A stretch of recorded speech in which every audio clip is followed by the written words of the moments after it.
ជំរាបសួរបងប្អូនទាំងអស់គ្នាថ្ងៃនេះខ្ញុំសូមចែករំលែកបទពិសោធន៍របស់ខ្ញុំនៃការបាត់ Facebook កាលពីយប់ថ្ងៃទី15អញ្ចឹង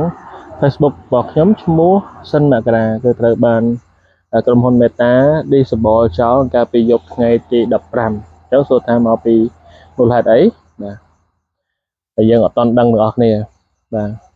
ហើយខ្ញុំសូមចែករំលែកបទពិសោធន៍ទី1គឺ account របស់ខ្ញុំអត់មានជាប់អីគេខុសគោលការណ៍គេទេ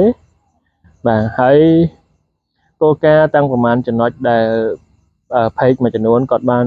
ផ្សព្វផ្សាយនេះគឺថាអត់មានខុសទេប៉ុន្តែអ្វីដែលខុសមួយគឺធ្លាប់ boot page មានន័យថា profile របស់ខ្ញុំហ្នឹងធ្លាប់ boot page ហើយយើងត្រូវអស់លុយប្រហែលអញ្ចឹងណាអញ្ចឹងយើងមាន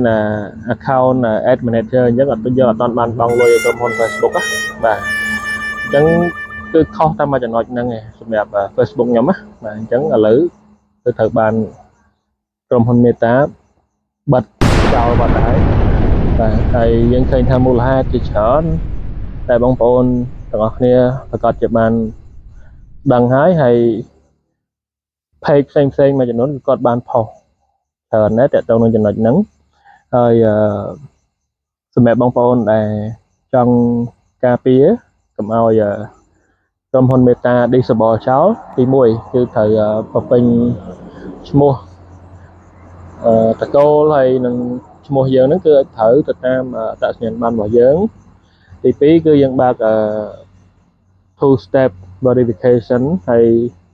ទី3គឺយើងបើកនៅប្រព័ន្ធសុវត្ថិភាពមួយទៀត passkey ហើយយើងបំពេញអាសយដ្ឋានរបស់យើងគឺឲ្យត្រូវជាមួយនឹង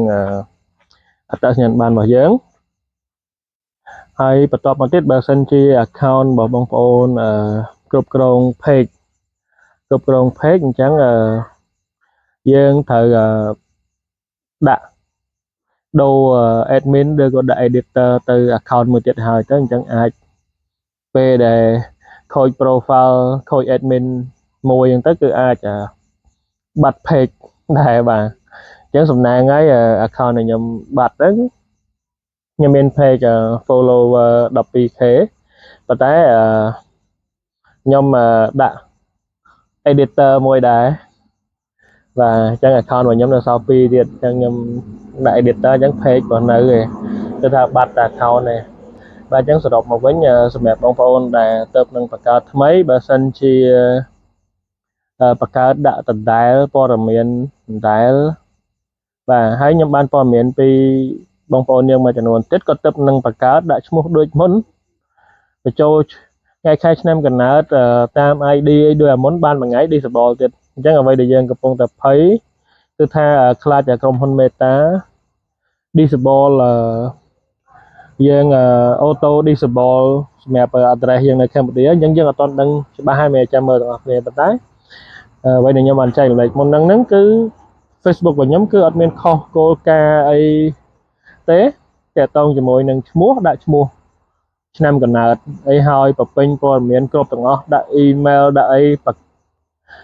ដាក់ប្រព័ន្ធសុវត្ថិភាព2តង់អីគឺថាដាក់ហើយអញ្ចឹងនៅតែក្រុមហ៊ុន Meta disable ទៀតហើយ account ខ្ញុំឃើញinfluencer យើងមួយចំនួនគាត់ត្រូវបាន disable ដែរអ្នកខ្លះមាន create ហើយ disable ដែរបាទអញ្ចឹងខ្ញុំសូមចែករំលែកតែប៉ុណ្្នឹងហើយសម្រាប់បងប្អូនយើងថ្មីដែលមានបញ្ហាដូចខ្ញុំឬក៏បងប្អូនដែលគិតថាវីដេអូនេះគឺអាចមានប្រយោជន៍សូមជួយចែករំលែកទៅដល់បងប្អូនយើងឲ្យគាត់បានដឹងផងហើយបើសិនជាបងប្អូនមានបញ្ហាអី disable ដោយសារបញ្ហាអីបាទអាចតម្លាក់នៅក្នុង comment នេះផងបាទអញ្ចឹងសូមអរគុណសូមជម្រាបលាជួបគ្នានៅវីដេអូក្រោយ